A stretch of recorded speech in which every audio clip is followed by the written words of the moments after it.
لغط دار بعد مباراة الهلال والأهلي وبعض المشاكل التي طبعا لم يجب أن تكون يعني.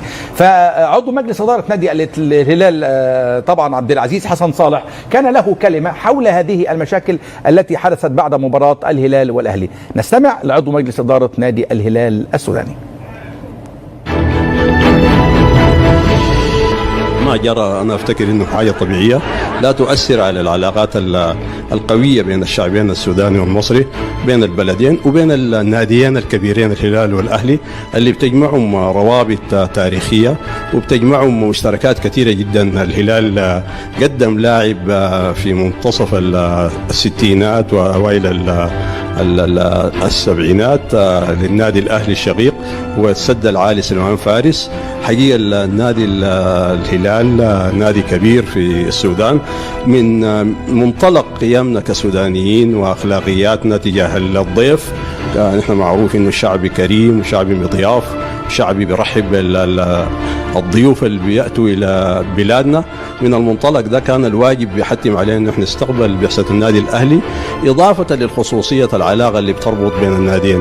كان الاستقبال على مستوى جيد جدا، لم يكن على مستوى امتياز، بدءا من استقبالهم وفتح صالة كبار الزوار الVIP في مطار الخرطوم، الصالة اللي تتبع للهيئة القضائية بتوصية من وزارة الخارجية إدارة البروتوكول والتشريفات استجابة للطلبة اللي تقدمت به سفارة جمهورية مصر الشقيقة في الخرطوم.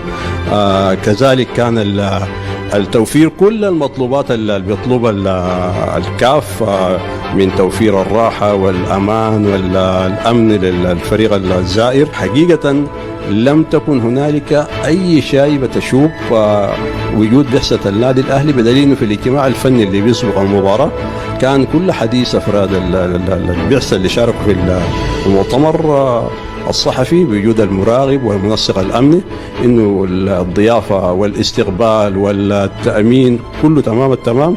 وذكر ذلك لاعب النادي الأهلي محمد الشناوي.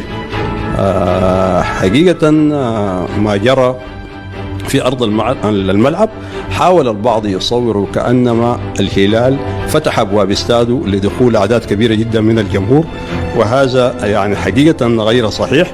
الهلال التزم بموجهات الكاف والخطاب اللي جاء من الاتحاد الأفريقي إنه يستقبل في هذه المباراة فقط مجموعة محدودة جدا لا تجاوز 500 مشجع، وحددت في الVVIP وفي الVIP.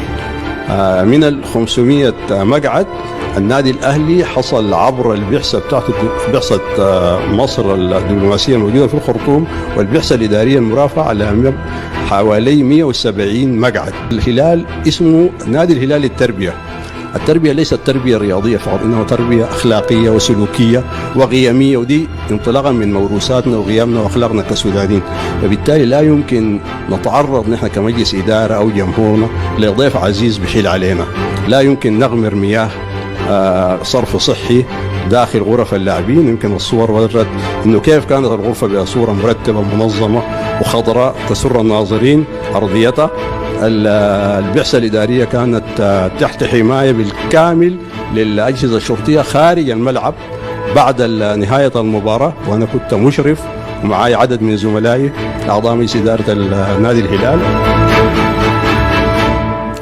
كلمة من طبعا السيد عبد العزيز حسن صالح عضو مجلس إدارة نادي الهلال حول طبعا المشاكل التي حدثت بعد المباراة، ولكن للنهاية كما نقول زوبعة في فنجان، ويبقى الهلال والأهلي إخوان وطبعا أبناء وادي النيل. يعني الأمور طيبة إن شاء الله بين كل الفرق العربية.